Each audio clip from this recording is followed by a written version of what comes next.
Nuestra audiencia les digo que el tema que estamos abordando en estos momentos, o que vamos a proceder a hacerlo, es en qué creen los que creen y en qué creen los que no creen. Entonces en esta mesa que hemos compuesto en la noche de hoy, tenemos un ateo, un agnóstico y dos creyentes, dos católicas. Acá veo una cabeza que dice más o menos. No estoy muy segura. No está muy segura. Bueno, bien, tenemos todos los matices prácticamente. Vamos a comenzar por un extremo, entonces, por un ateo, por el ingeniero Juan Grompone. ¿En qué cree alguien que dice, yo no creo en Dios? Bien, yo quiero primero aclarar que la palabra ateo es una palabra que aún no le ponen. Es decir, ateo es una definición por la negativa. Yo prefiero llamarme a mí mismo materialista. Es decir, yo filosóficamente soy un materialista. Ateo me llaman los creyentes. Ajá. Bueno, pero quiero no eludir la respuesta, quiero ir directamente al punto. ¿En qué creo? ¿En qué creemos los materialistas? Y creo que tengo una respuesta robada del Galileo de Brecht. Es decir, en determinado momento a Galileo le preguntan exactamente eso, en qué cree, y Galileo responde una frase extraordinaria: creo en la razón. Es decir, yo creo que esa es la respuesta que tengo que dar. Creo en la razón. Es decir, eso quiere decir creo en la ciencia. Pero, sobre todo, más que en la ciencia como una entidad abstracta, como una especie de edificio, creo en el método científico. Es decir, eso es básicamente el centro del creer en la razón. Creer en la metodología científica, no en los resultados, no tanto en los resultados de la ciencia, sino en la metodología que lleva a construir la ciencia. Y como complemento, también creo en la fraternidad humana, es decir, creo en la humanidad. Yo creo que eso, como comienzo telegráfico, creo claro, que su mundo se agota en este mundo. Sí, sí, se agota en este mundo, por eso me defino como materialista. Y no tiene elementos a los que reverenciar, a los que rendir culto, a los que adorar, por los cuales orar. No, para nada. Jamás lo he hecho en mi vida. Es decir, nací así y además inclusive hasta vengo de una tradición familiar así. La devoción suya es por la ciencia. Sí. Y por la humanidad. ¿Y usted concibe, señora Elaiza, que alguien pueda vivir sin Dios? No, no. Y lo prueba el video que acabamos de ver. Pero primero me gustaría decirle que no contraponemos los católicos, la religión, la fe a la razón. Muy por el contrario, se complementan maravillosamente. La razón dice, llego con ese método científico que usted propone hasta acá. Y ahora fe te toca a ti. Y la fe dice lo mismo.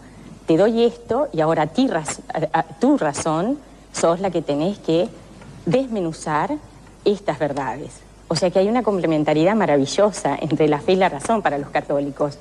En ningún momento la rechazamos a la razón, somos racionales. Ese es exactamente lo que rige la conducta de los hombres. Grompone, sé que usted quiere contestar a esto, pero vamos a ir recorriendo el panel. Un agnóstico, ¿qué es un agnóstico? Mucha gente dice, fulano, el doctor Sanguinetti era agnóstico, sí. O es agnóstico, aunque exhibe una formidable comprensión para las demandas espirituales de la gente, digamos en su discurso, ¿no? Usted es un agnóstico también, ¿no? Se declara así. Según la definición, si decimos que agnóstico es aquel que no afirma ni niega la existencia de Dios, bueno, sí, soy agnóstico en ese sentido. Pero creo que esta definición y este concepto eluden el centro de la cuestión. Creo que es una definición que queda en lo meramente intelectual. Creo que la cosa de fondo es otra. Creo que uno cada día cuenta con Dios para vivir o no. Yo no cuento con Dios para vivir, no rezo, no pido, etc. ¿Y con qué cuenta? Y yo, tomo lo que decía Grompone recién, yo creo en la humanidad. En la razón, por cierto, pero además en los valores éticos que no son demostrables racionalmente, y la humanidad los va definiendo y elaborando y realizando en el curso de la historia. En eso creo. Está en aquel tiempo en que los hombres creían en los hombres, como dice el comienzo de ese libro de Marguerite Yourcenar, Las Memorias de Adriano, ¿no? Es justo lo que estoy releyendo ahora. Sí, es un hermoso libro, es un hermoso libro. ¿Y usted cree que se puede vivir sin el referente de Dios? Creo que se puede vivir, sí. ¿Cómo no? Aquí hay excelentes representantes. Sí. Pero para algunas personas, para otras parece que no, porque desde que hay memoria de la historia, se han encontrado muchas personas que no creen en Dios, pero no ha habido ninguna cultura que se haya, hasta el siglo XX, sí, ya sé lo que van a decir, que se haya definido ella sin dioses. ¿Cómo no? A ver, una. El budismo. El budismo clásico, de acuerdo. Millones de personas que no creen en Dios. Sí, perdone, doctor, el budismo clásico, exactamente. Buda más bien era agnóstico, él no negaba la existencia de Dios, pero el budismo Theravada, digamos el más fiel al pensamiento original de Buda, es agnóstico, pero la inmensa mayoría de los budistas actualmente son del budismo Mahayana o de sus muchas variantes, que no solo creen en Dios, sino que han divinizado a Buda y a muchos otros dioses. Yo me alegro de compartir muchas de las cosas que dijeron acá, porque yo pienso, creo como el doctor en la razón, sí, claro. Ingeniero. El ingeniero, perdón. Sí. Creo en la razón, por supuesto, y en la fraternidad. Lo que creo es que la razón, que es una parte fundamental de la personalidad humana, no explica todo. La razón no explica el arte, ni el humor, ni el amor. Entonces, creo yo, no estoy para nada a la altura del panel, digo modestamente como una creyente del montón, creo yo que la fe es otra dimensión, que la razón es extraordinariamente válida, pero no creo en absolutizarla. La obra que usted mencionó de Bertolt Brecht es apasionante en todo sentido, pero para mí el mayor drama de Galileo es que pensaba seriamente, pero también creía seriamente. En él se dio la divergencia entre la fe y la razón. Yo creo que la razón, como dijo el doctor, es fundamental, pero que hay algunas cosas que la razón no explica. Entonces, la fe en alguien trascendente, digo alguien, no algo, alguien trascendente, a muchísima gente a lo largo de todos los siglos y en todas las latitudes le ha dado fuerza, consuelo y esperanza. Ya sé lo que están pensando, bueno, si les dio consuelo tal vez fue una evasión, puede ser. En muchos casos la fe religiosa se ha degradado y no es la verdadera fe.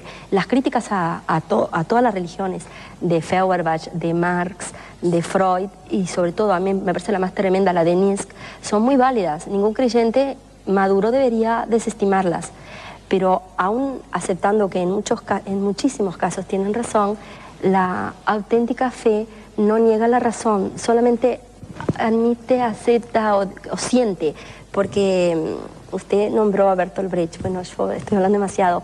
A mí me parece que, como es también como usted, un gran matemático y un genial ingeniero, Blaise Pascal era también un profundo creyente. Y Pascal, que tenía un extraordinario interés en la ciencia y al que se deben una cantidad de hallazgos en el área básicamente de la razón, que creía, y yo asumo, salvando las distancias, que en cierta forma haciendo lo mismo, que es una cuestión más de razonar que de sentir. Hay un espíritu de geómetra, dijo Pascal, extraordinariamente valioso, pero hay también en mucha gente, no sé si en todos, parece que no en todos, un espíritu o una sensibilidad. No es que sea mejor, la fe no es no es un privilegio para nada. Carmen, gente mucho mejor que yo no Carmen, la tiene. Carmen, miren que Carmen ganó el certamen Martínez diciendo no sé, no sé mucho, yo no sé mucho, no sé mucho. Y ahora dice, no estoy a la altura de este panel. No, para nada. Y nos abruma con todo ese conocimiento. Juan, usted ha sido aludido reiteradamente en esto. Sí. Todo. En primer lugar, quiero aclarar un punto que se repite hasta el cansancio. La ciencia no se ocupa de explicar, la ciencia nunca explica, es decir, todas las explicaciones de la ciencia son provisorias, la finalidad de la ciencia no es explicar. El que busque explicaciones en la ciencia está equivocado. La ciencia es ante todo un método, y es un método para obtener resultados materiales. La ciencia es lo que nos permite la televisión, la luz eléctrica, todo el confort que ustedes disfrutan, eso es la ciencia, eso es el resultado de la ciencia. Hay quien ha dicho que la ciencia sintetiza lo que Dios creó y lo dejó disperso para que libremente... Sí, sobre ese tema podríamos hablar también, pero quería hablar de otra cosa. Se habla también ahora de que no se contrapone la razón y la fe, y es el tema de la última encíclica del Papa.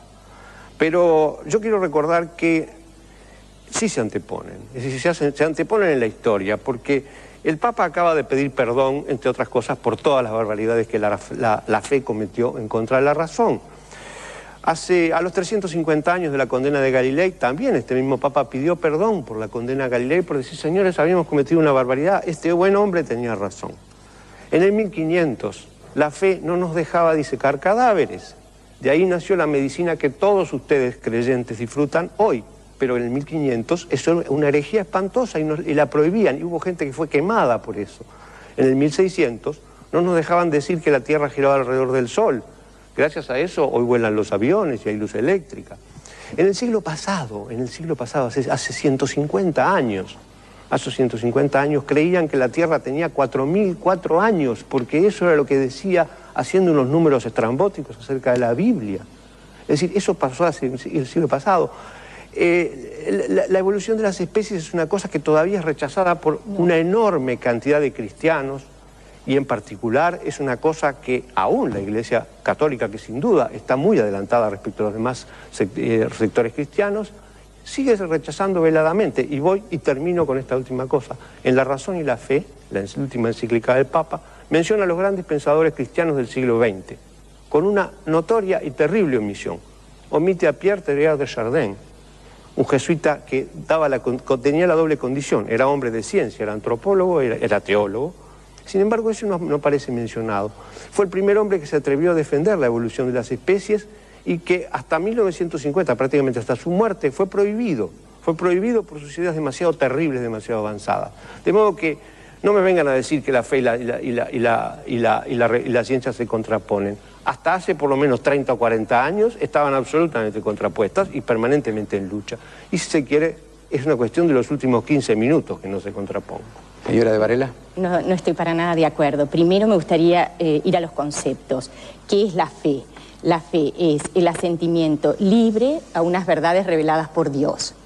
Por lo tanto, que personas que practican esa fe hayan tenido sus errores y hayan pensado, porque no tenían toda la ciencia que poseemos hoy para evaluar las situaciones y por lo tanto nos parezca hoy ridículo muchas de las medidas que se tomaron, no quiere decir que las verdades reveladas por Dios y lo que creemos los católicos haya estado en contradicción con la ciencia. El núcleo central de la fe, los errores son personales y se ha cometido mucho por la misma limitación de esa ciencia, pero el camino final, que es Dios y por lo tanto la ciencia es la búsqueda de la verdad y Dios es la verdad, por lo tanto no hay ninguna contradicción, al contrario, está la convergencia final.